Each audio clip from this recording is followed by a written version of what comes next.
There is a renewed effort today to bolster Ukraine in its fight against Russian invaders. After months of debate, NATO nations are about to deliver tanks to the Ukrainian military, and that includes German-manufactured Leopard 2s authorized earlier today.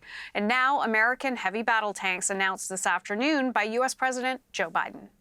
Today, I'm announcing that the United States will be sending 31 Abrams tanks to Ukraine, the equivalent of 1 Ukrainian battalion.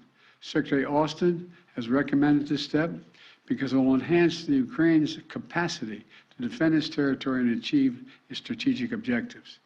The Abrams tanks are the most capable tanks in the world. They're also extremely complex to operate and maintain. So we're also giving Ukraine the parts and equipment necessary to effectively sustain these tanks on the battlefield. And we'll begin to train the Ukrainian troops on these issues of sustainment, logistics, and maintenance as soon as possible. Delivering these tanks to the field is going to take time. That we'll use to make sure the Ukrainians are fully prepared to integrate the Abrams tanks into their defenses. So for more on the rationale and the implications of the tank shipments, here's CBC's Cameron McIntosh in Washington. The American M1 Abrams tanks, much coveted by Ukraine, aren't exactly on their way. It's more like they're on order.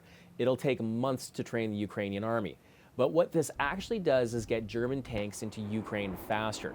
Ukraine is also asking for the German-made Leopard 2 tank. There are a lot of those already in Western Europe used by Ukraine's allies. Until now, Germany has been reluctant over sensitivities of being seen as an aggressor and provoking Russia.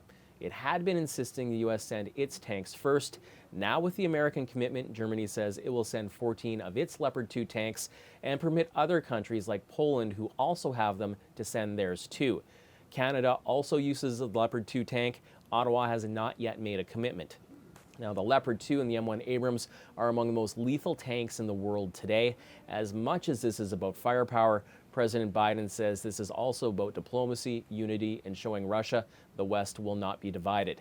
As U.S. intelligence warns, Russia is preparing for a spring offensive.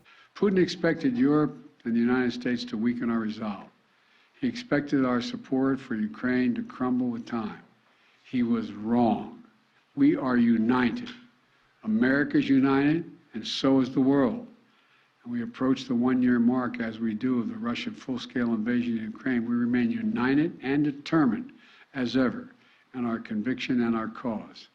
In a statement, Russia's ambassador in Washington called the U.S. an aggressor leading a proxy war.